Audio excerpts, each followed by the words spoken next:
오늘은 능력 행하는 은사에 대해서 말씀을 드리려고 합니다. 능력 행하는 은사, 그것이 무엇일까요?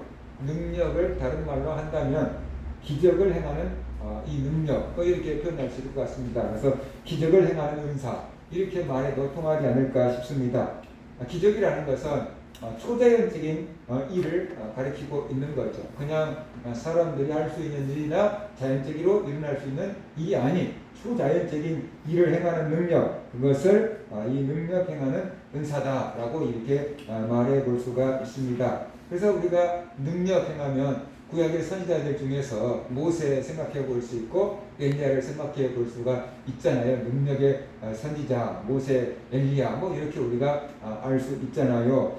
이 모세가 홍해를 가른 것, 이것도 기적의 은사다라고 볼 수가 있어요.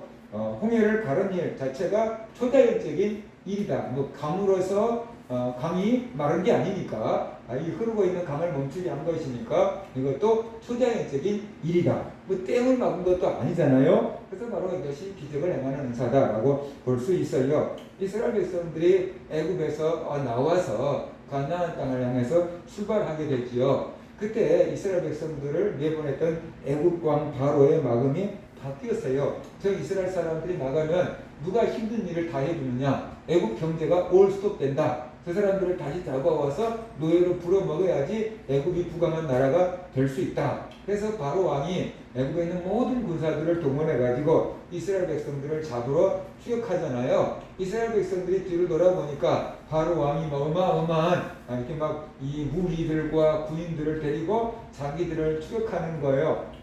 도망가려고 보니까 앞에는 홍해가 가로막혀 있는 거예요. 그러니까는 오도 가도 못한 이 상태가 되었지요. 잘못하다가는 죽임 당하든지 아니면 애굽에 끌려가서 다시금 또 종살이를 해야 되든지 그런 상태에 놓이게 됐어요. 모세를 향해서 원망하고 불평합니다. 이 광야에서 우리 죽이려고 우리를 애굽에서 끌어내느냐라고 모세를 향해서 원망하고 불평을 합니다. 그때 하나님께서 가만히 있어라, 내가 너희들을 위해서 싸우는 것을 보라, 그러면서 모세에게 기도하라고 하셨어요. 그래서 모세가 손을 들고 기도하니까 밤새도록 하나님께서 강한 바람을 일으키셨어요. 그래서 홍해를 다 이렇게 갈라놓고 이스라엘 백성들 하여금 마른 땅을 밟고 홍해를 건너라 라고 하셨어요.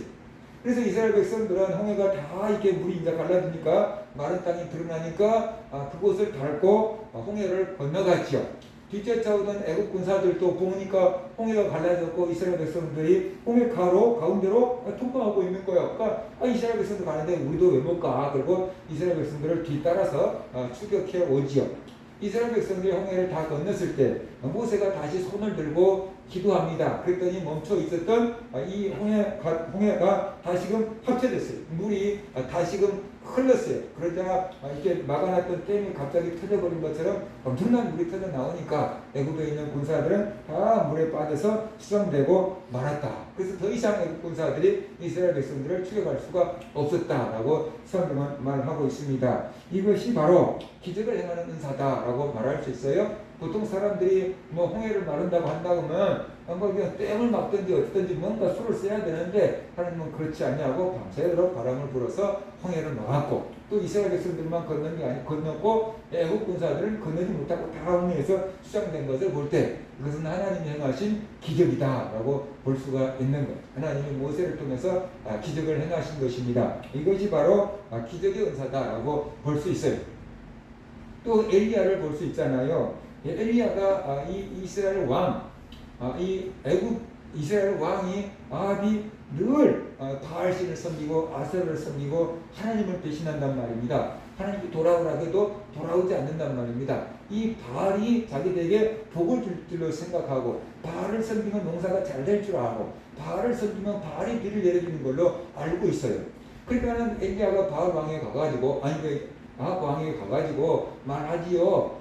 내가 말이 없으면 앞으로 비가 내리지 않고 이슬도 내리지 않을 겁니다 라고 선언을 한 거예요. 왜 그렇게 힘든 일을 했을까? 바로 바알이 비를 내려준 게 아니다. 하나님이 이슬과 비를 내려준다. 하나님이 농사를 잘 되게 해준다. 하나님이 복을 내려주신다 라는 것을 깨우쳐 주려고, 내가 말이 없으면 앞으로 울어도 비도 뭐 이슬도 내리지 않을 겁니다 라고 선언해버린 거예요. 그러니까 그 말을 듣고 아합 왕은 웃기는 소리 하지마. 네가 말 안 한다고 비가 안 오냐? 우리에게 바알 제사장도 얼마나 많고 뭐 아세라 제사장도 혼자도 얼마나 많은데 지금까지 바알이 비를 내려서 농사가 잘 된 건지 모르냐? 이렇게 생각하고 웃었을 거예요. 근데 웬걸 엘리야가 말하고 나서부터 비가 안 오는 거예요. 뭐 한두 달 안 오니까 뭐 우연이겠지라고 생각했는데 이게 1년 동안 비가 안 와, 2년 동안 비가 안 와, 3년 동안 비가 안 와, 왕도 마실 물도 없을 정도로 비가 안 오고 모든 곡식들은 다 이렇게 없어져서 먹고 살 것도 없고 기근 이게 막 흉년이 들어버리고 그런 상황이 벌어지게 된 거지요. 그러니까 그동안에 아합과 이세벨이 바알 선지자, 아세라 선지자들에게 비 오게끔 기후제를 지내라고 얼마나 돈을 투자했고 얼마나 정책적으로 지원을 했겠어요. 오늘날로 말한다면. 그러니까 바알과 아세라 선지자들이 비가 오게 하려고 아무튼 3년 반 동안 무진장 애를 썼을 거예요. 근데 비가 한 방울도 안 떨어지는 거예요. 그때 아합 왕은 무슨 생각을 했을까요? 보통 사람들 같으면 야 바알이 비를 내려주는 게 아니구나. 진짜 엘리야 말처럼 하나님이 비를 내리기도 말기도 하고 하시는 분이 하나님이구나. 그러니까 앞으로는 바알을 버리고 하나님을 섬겨야 되겠구나. 이렇게 돌아오는 게 정상인데 아합의 반응은 엘리야 그놈 자식 때문에 지금 우리가 이렇게 고생을 당하는 거야. 엘리야 그놈 잡아와서 죽여버려야 돼. 이렇게 마음을 먹게 된 거죠. 사람이 참 악해지려고 그러면 이렇게 악해지고 어리석으려면 이렇게 어리석게 되는 거죠. 그게 보통 당하자 엘리야가 찾아가서 말하잖아요. 이제 곧 비가 올 겁니다. 엘리야가 정말로 7번씩 간절하게 기도하고 저 바다 건너편에 손바닥만한 구름이 떠올랐다는 것을 듣고 이제 비가 올 겁니다. 아합 왕이요. 비를 피해서 빨리 내려갑시다 하고 그냥 막 다른 일하고 내려가는데 커다란 비가 쏟아졌어요. 가무다가 비가 오면 그게 단비라고 그러잖아요. 그렇죠? 그 비가 조금 온 것도 아니고 그냥 큰 비가 쏟아져서 3년 6개월 동안 가물었던 이스라엘 가뭄을 다 해결해 주었어요. 그게 뭘 말합니까? 바알이 비를 내려주는 게 아니다. 바알이 농사 잘 짓게 해주는 게 아니다. 하나님이 비를 내려주고 하나님이 농사를 잘 짓게 해주고 하나님이 복을 내리신 분이다 라는 것을 깨우쳐 주려고 하나님이 엘리야를 통해서 이런 놀라운 기적의 은사를 행하게 하신 거다라는 것이 바로 이것도 기적을 행하는 은사다라고 볼 수 있어요. 또 우리 신약 성경을 보면은 예수님이 기적을 행하신 것을 볼 수 있어요. 바로 오병이어의 기적이 예수님이 행하신 기적이다라고 볼 수 있어요. 우리가 한번 생각해 봐요. 이게 도시락 하나예요. 근데 도시락 하나를 갖고 어른들만 5,000명이 다 먹었어요. 그랬다고 쳐요. 배불리 먹었다고 쳐봐요. 근데 어떻게 12바구니나 될 정도로 음식이 또 남을 수가 있겠느냐라는 거예요. 그죠? 예수님이 병을 고치고 하나님의 말씀을 가르치고 그러니까 그 기적을 본 사람들이 소문을 낸 거예요. 야, 예수님이 막 환자도 고치고 막 놀라운 일들을 행하신다. 그러니까 사람들이 소문을 듣고 와 나도 한번 가서 구경해 봐야지. 그리고 예수님 주변에 몰려들었는데 예수님이 기적을 행하고 그들에게 하나님의 말씀을 가르치고 하다가 보니까 식사 때가 훌쩍 지나버린 거예요. 배고픈 줄도 모르고 사람들이 예수님의 말씀과 그 다음에 기적이 나는 것을 구경하고 있었는데 식사 때가 지나니까 제자들이 와가지고 이게 배가 고프니까 이 사람들 다 뭔가를 먹여야 되지 않습니까? 라고 얘기한 거예요. 그러니까 예수님께서 빌립에게 물으셨어요. 우리가 어디서 떡을 사서 이 사람들을 먹이겠느냐? 라고 물으니까 빌립이 대답을 했어요. 200데나리온의 떡을 산다고 해도 조금씩 부족하겠습니다. 조금씩밖에 못 먹습니다. 200데나리온은 노동자가 200일 동안 일해서 벌 수 있는 돈이니까 상당한 액수의 돈이지요. 그런데 그 돈아치의 음식을 사갖고 조금씩 먹기에도 부족합니다. 라고 말했고 그랬어요. 그러니까 불가능합니다. 이만한 사람들을 먹인다는 건 불가능합니다. 라고 지금 빌립이 대답한 거예요. 그런데 안드레가 와서 얘기해요. 예수님, 여기 있는 어린아이가 도시락 하나 갖고 있습니다. 근데 그 도시락 볼떡 5개하고 물고기 2마리 있는데 그거 갖고 어떻게 하겠습니까? 라고 얘기한 거예요. 그러니까 예수님께서 그거 가져와라. 그래서 어린아이가 가지고 있던 도시락 하나 가져왔어요. 볼떡 5개, 물고기 2마리 가져왔어요. 예수님께서 그것을 가지고 하나님을 향해서 감사하고 기도하고 그것을 제자들에게 나눠줘서 그 사람들에게 나눠서 먹게 해라.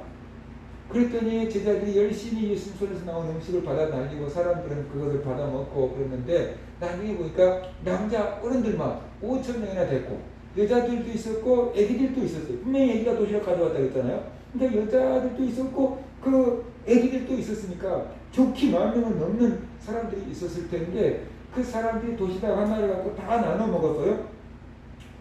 그리고 나중에 배가 불러서 못 먹고 남긴 음식을 예수님이 버리지 말고 다 모아라 라고 했더니 모아봤더니 12바구니가 될 정도로 많이 남았다 그러잖아요.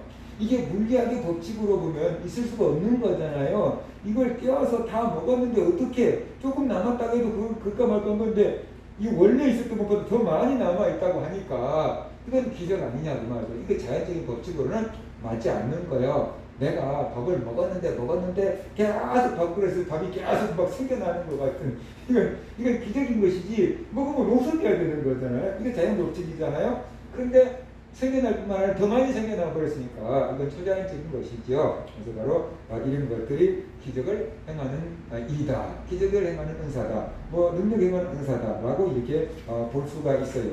또 예수님 말고 베드로도 그런 일을 행한 것을 볼 수 있어요. 요바에 다비다라고 하는 여자 제자가 살고 있었어요. 그 여자는 선행과 구제를 굉장히 많이 해서 주변 사람들로부터 인정을 받고 칭찬을 받는 여인이었는데 그가 병들어서 죽었어요. 근데 마침 그 요바에 이게 사는 사람들이 베드로를 보내가지고 베드로에게 사람을 보내가지고 다비다가 죽었습니다. 너무 착한 다비다가 죽었습니다. 오셔서 살려주세요. 라고 이렇게 말하는 거예요. 그래서 이 베드로가 도착해 보니까 많은 과부들이 다비다의 죽음을 애통해하며 울고 있었어요.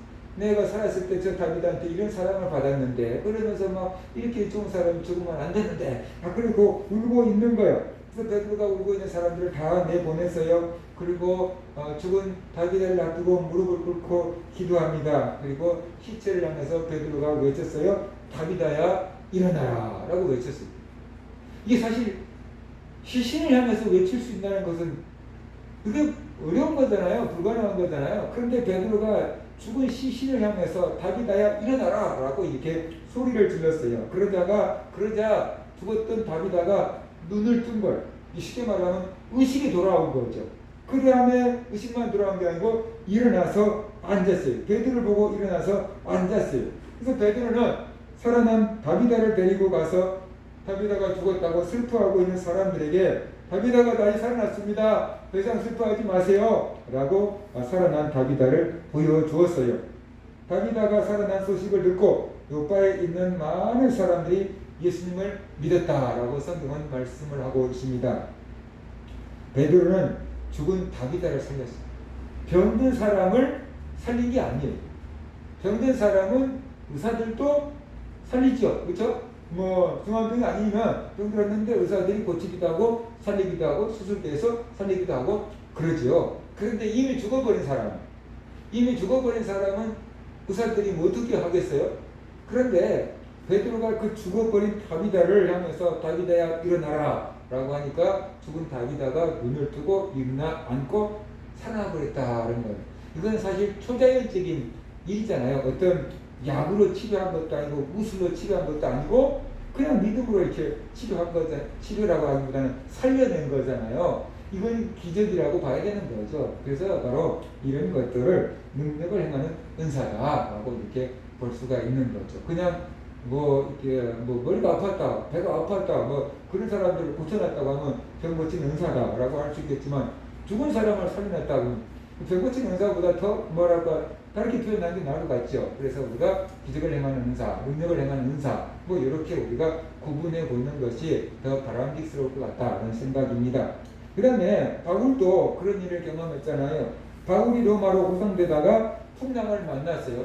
14일 동안 폭풍우를 만나가지고 바닷가 가운데서 이리저리 떠돌아다니는데 표류하는데 거의 죽을 지경이 됐어요. 그러다가 가까스로 멜리데라는 섬에 도착하잖아요. 배는 다 부셔지고 겨우 목숨만 건져가지고 멜리데 섬에 도착했는데 도착해서 보니까 완전히 물에 빠진 생쥐꼴인 거예요.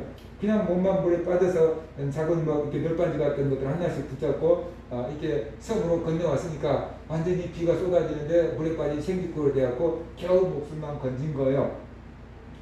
메리네 섬에 살고 있던 원주민들이 벌써 와서 보니까 막 추워서 부들부들부들 막 떨고 있는 거죠. 예. 14일 동안 폭풍에 막 떠돌아 다녔죠. 비 잔뜩 맞았죠. 물에 빠졌죠. 그래서 먼저 왔으니까 옷도 다 젖었고 추워서 부들부들 떨고 있어요.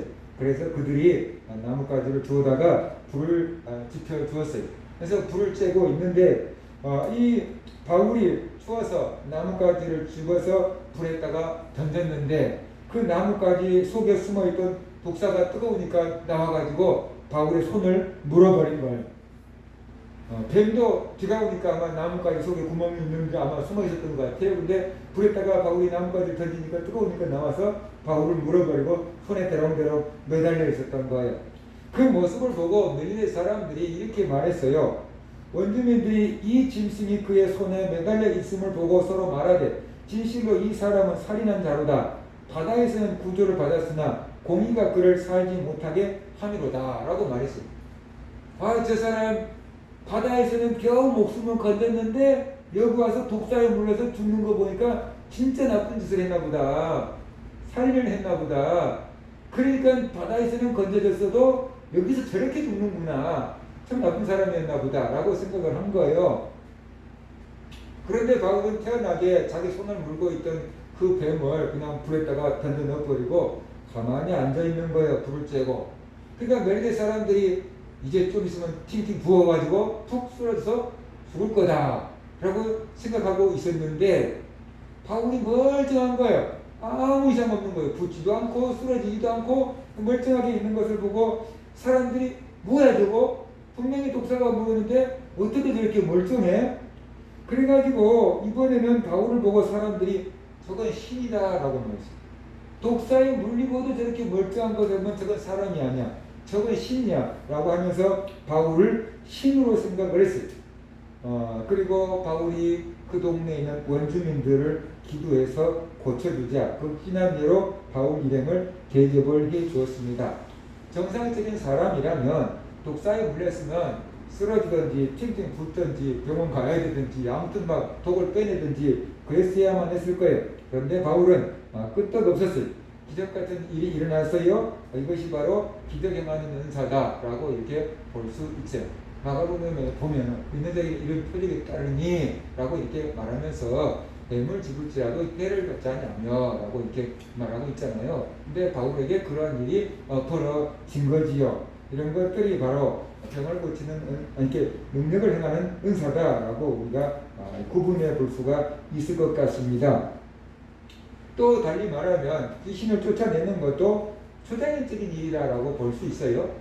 보통 과학과 자연에서는 귀신의 세계를 인정하지 않잖아요. 과학과 물리학과 의술에서는 귀신을 인정하지 않잖아요. 그런데 종교에서 귀신을 쫓아낸다라고 하는 것은 그것은 영적인 일이지요. 바로 그런 것들도 능력을 행하는 거다라고 이렇게 볼 수가 있는 겁니다. 보통 사람이 할 수 있는 게 아니고 물리적인 힘을 갖고 할 수 있는 게 아니니까 귀신을 쫓아내는 것도 바로 능력을 행하는 은사다라고 이렇게 볼 수가 있겠지요. 능력 행하는 은사가 왜 유익할까요? 불가능한 일을 하는데 도움이 됩니다. 교인들 중에서도 이렇게 기적은 없다고 생각하는 사람도 있습니다. 특별히 신학교에서 가르치는 교수들 중에서 성경에 나온 기적은 다 깨버리고 이게 인간이 믿을 수 있는 것만 믿으려고 하는 사람들이 있어요. 기적이 없고 사람들이 할 수 있는 일만 믿는다고 한다면 종교가 필요가 없지요. 신을 믿을 필요가 없지요. 종교에는 기적이라는 것이 있습니다. 사람이 할 수 없는 일이 일어납니다. 그렇기 때문에 신을 찾고 의지하는 겁니다. 그래서 이 기적이라고 하는 것은 절망적인 상황을 만난 사람에게 커다란 소망을 준다라는 거죠. 마지막 어떻게 해요? 희망을 걸 수 있는 것이 종교인 거죠. 인간이 해볼 수 있는 모든 것을 다 해보고 그래도 안 되면 마지막에 해볼 수 있는 마지막 희망의 처소가 바로 종교다라고 할 수가 있는 거죠. 그렇기 때문에 종교를 통해서 희망을 갖고 기적을 기대하는 것입니다. 그래서 과학이 발전하는 시대에도 종교는 없어지지 않는다는 거죠. 능력 행하는 것을 통해서 하나님이 살아계심을 보여줄 때 굉장히 유익합니다. 기적을 행하는 은사는 사람들에게 희망을 주고 하나님이 살아계신다는 것을 보여주는 하나의 방법입니다. 하나님은 눈에 보이지 않잖아요. 그런데 기적을 통해서 눈에 안 보이는 하나님이 살아계신다. 이 자연현상 말고도 또 다른 놀라운 세계가 있다라는 것을 보여줄 수가 있잖아요. 그래서 기적을 볼 때 사람들은 하나님 정말 계신가 봐. 이런 생각을 하게 되지요. 이런 의미에서 기적을 행하는 인사는 하나님의 살아계심을 증거하고 보여주는데 유익한 것이다 라고 볼 수가 있어요. 능력의 은사를 받으면 어떤 증상이 나타날까요? 믿음으로 초자연적인 일들을 행할 수가 있게 된다는 것이죠. 예를 들어서 한나가 애를 낳지 못하는 그 불임의 여인이었잖아요. 그런데 엘리 제사장이 한나가 아기 때문에 이렇게 간절하게 기도했다는 것을 소리를 듣고 네가 구한 것을 하나님께서 이루어주시기를 원하노라 라고 축복해 줬는데 한나는 그 말을 듣고 정말로 그대로 될 것을 믿었고 사무엘이라는 아기를 낳게 되잖아요. 오늘날도 어떤 사람들은 아기를 갖고 싶어도 갖지 못하고 불임치료를 받아도 해결하지 못하고 있는 사람들도 있잖아요. 손이 귀한 집이랄지 있어요. 그런데 그런 사람들이 기도하고 하나님께서 그 불임 아기를 낳지 못한 사람들에게 아기를 갖게 하고 아기를 낳게 해준다면 그것은 오늘날 그 집에 일어나는 기적이다라고 볼 수가 있는 거죠. 과학으로 의술로 한 거 아니고 하나님께서 이렇게 한 거라면 그것이 그 집안에 임하는 기적이다라고 할 수가 있는 거죠. 초대교회 때 사도들을 통해서 표적과 기사가 많이 나타났습니다. 그래서 현대인의 성경은 사도행전 2장 43절을 이렇게 번역했어요. 사도들을 통하여 놀라운 일과 기적이 많이 나타나자 사람들은 모두 하나님을 두려워하게 되었다. 그랬어요. 사도들을 통해서 표적과 기사가 나타났습니다. 그러자 사람들은 하나님을 두려워했다고 했어요.